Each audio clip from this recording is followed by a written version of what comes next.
Alright, today we're doing Chapter 4, Section 4, and it's graphing functions. And we went over kind of how to do some of this stuff probably with graphing calculators. I would avoid that for now, although they may be easier. It's nice to be able to do this kind of the old-fashioned way, because you might not always have your calculator handy. But I'm going to start out by saying Roman numeral 1, and I'm just going to label it graphing. And this first point physically is painful for me to say. I'm not going to write it, but I am going to say it might be easiest to solve an equation for y before graphing. But if you were to get an equation something like 3x plus 4y equals 15. Later on we're going to find a really nice way to graph one like this. This is called a standard form equation for a line, but as of now we don't know that. And we could, if we're going to graph points, go and say, alright, I'm going to pick a value for x and then find y. That's going to be tough because every time you're solving for y, it's kind of sandwiched in the middle of this whole thing.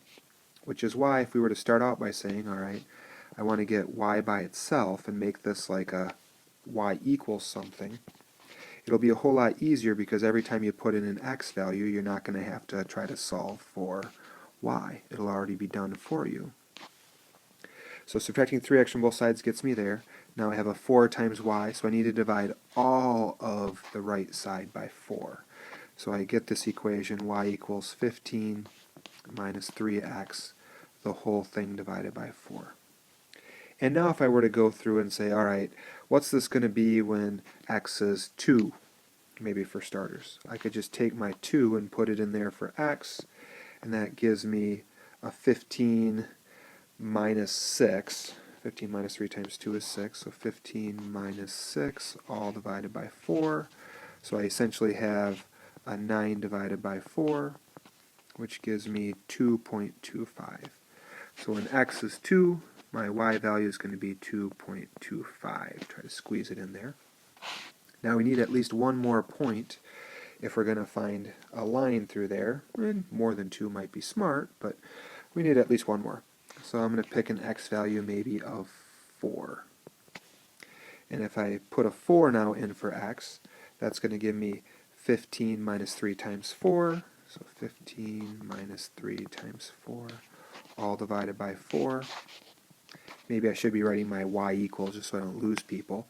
But now I have 15 minus 12 over 4, which gives me 3 over 4.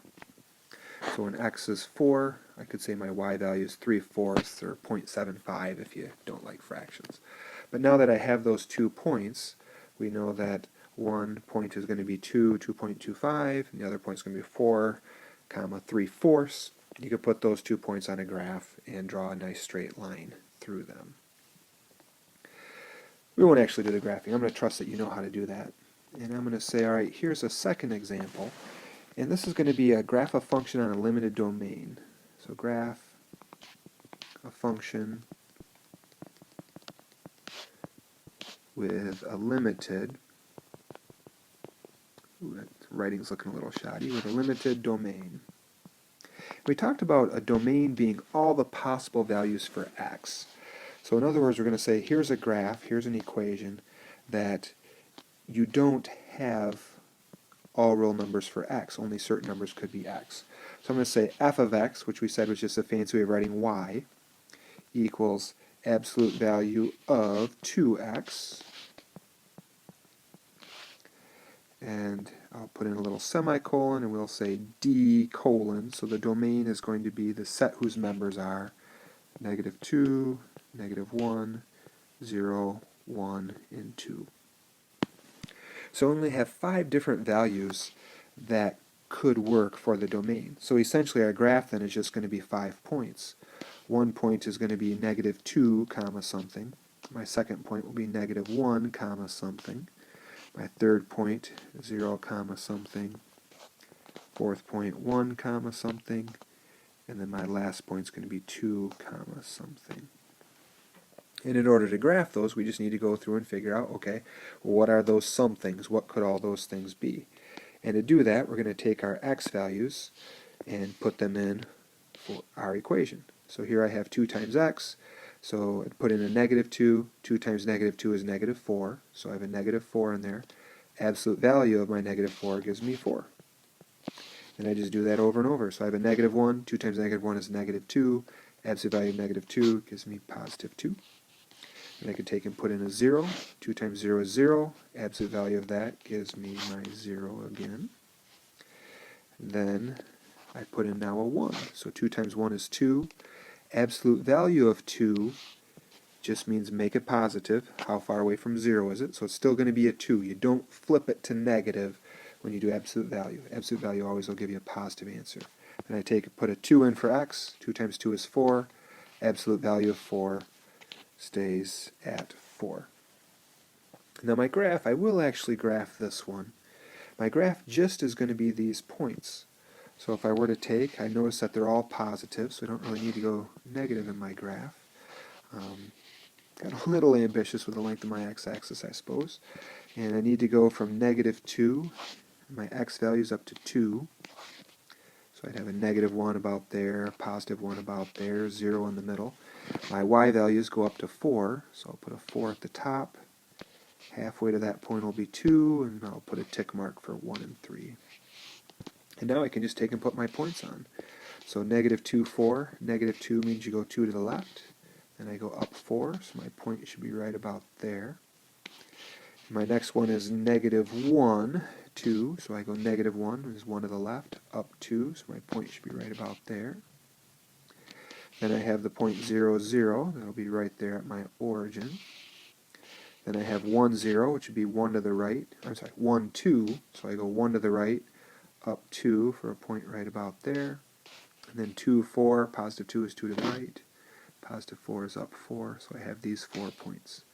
Now if we didn't have a limited domain, we would just draw a line through each of those, so I'd have something like this here and this here. So my absolute value function is going to give me a V shape, but I can't draw in those lines because it's not an unlimited domain. So I'll try to get rid of my line as best I can, or my lines, and just leave my points. So limited domain, then the graph would just be those 5 points. I'm going to jump down to a third example, and I'm going to kind of use this example here a couple times. So I'll say example 3, and for that, it's going to be graph y equals x squared. So graph y equals x squared. Or maybe it could be a f of x equals x squared if you're doing that Euler's notation. And for this, the instructions don't say anything about a limited domain. So we just find a bunch of points and we graph them. So I'm going to make a data table here for an x and a y. And I'm going to start with 0. So if I put a 0 in for x, 0 times 0 is 0. So I have a 0 for y. I put a 1 in for x. So now I have a 1 right there, 1 right there. So 1 times 1, or 1 squared, is 1. Put a 2 in for x, now I get a 4. And we'll do a 3 in for x, 3 squared is 9. So if I were to start graphing this, let's kind of see what this thing's going to look like. So I'm going to have, I don't know, we'll make a graph something like that. And my x values go up to 3. So I'll put on a 3, kind of pick about there and there for my 1 and 2. My y values go up to 9, but I'm going to go up to 10 just because that's a whole lot easier to divide. I suppose we could have divided it in 3s, but right about there is going to be my 5. So 1, 2, 3, 4, 6, 7, 8, 9. And alright, so I start putting on points. So I have 0, 0, so we'll put that point right there. Then I have 1, 1, so over 1, up 1. This is where the scale on my axes kind of makes it look a little bit funky. But then I have a 2, 4, so 2 to the right, up 4, right about there. And now a 3, 9, so 3 to the right, up to 9. So you'll notice that doesn't look linear, especially that last point. I can't draw a nice straight line through those points. Because the domain isn't limited, I could connect them. But I'm going to get something like that there. Now, you could, and after a while you'll start to recognize this type of equation, you'll be real fast at it. But for now, we don't really necessarily know what happens on the left. So if you get a graph like that, it might be smart to go and find some other points. So if I were to take and put a negative 1 in for x squared, in for x, I get a negative 1 quantity squared, which is negative 1 times itself. Negative 1 times negative 1 gives me a positive 1. I put in a negative 2 for x. Now it's negative 2 times negative 2 for a positive 4. Negative 3 for x would give me a positive 9 once I do my negative 3 times negative 3. So now I could go and put in this left side of the graph, so negative 3 might be right about there. I have my negative 1, my negative 2, and I can put in some points. So left 1, up 1, my negative 1, 1. Negative 2, 4 is going to be left 2, and then up 4, so right about there. So we should find that this thing is symmetrical. And if you draw it on nice graph paper and take your time, it definitely would look symmetrical. Hopefully it looks pretty close. I'll pretend it does. Alright, so that's going to be kind of our graph of y equals x squared.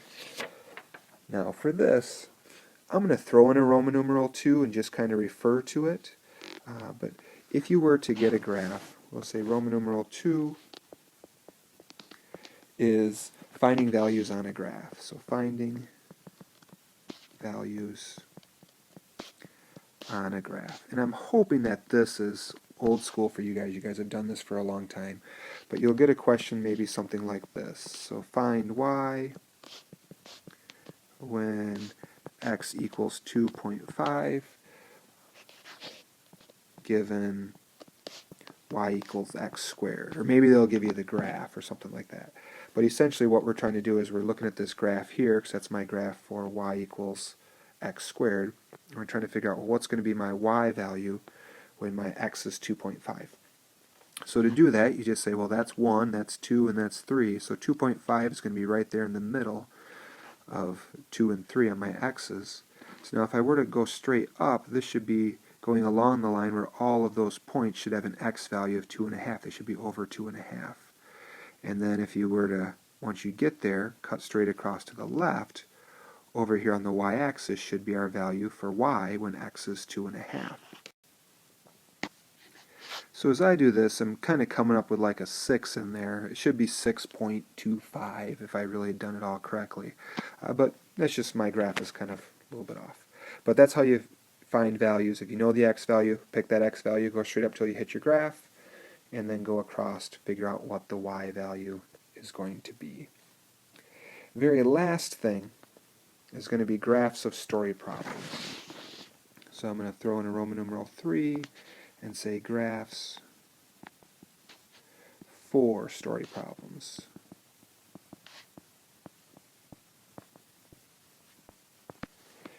And for that, kind of the key is, I'll put it in blue for dramatic emphasis, is only graph the numbers that fit the domain. So only graph the numbers that fit the domain. And here's kind of what I mean by that. If we were to take a story problem and say, so y equals x squared gives the value of Mr. Falk's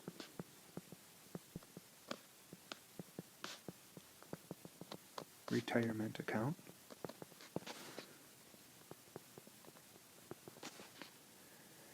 And we'll say maybe that's my y after x years. Well, if we have that original graph, my original graph looked something like this here, just kind of the real fast version.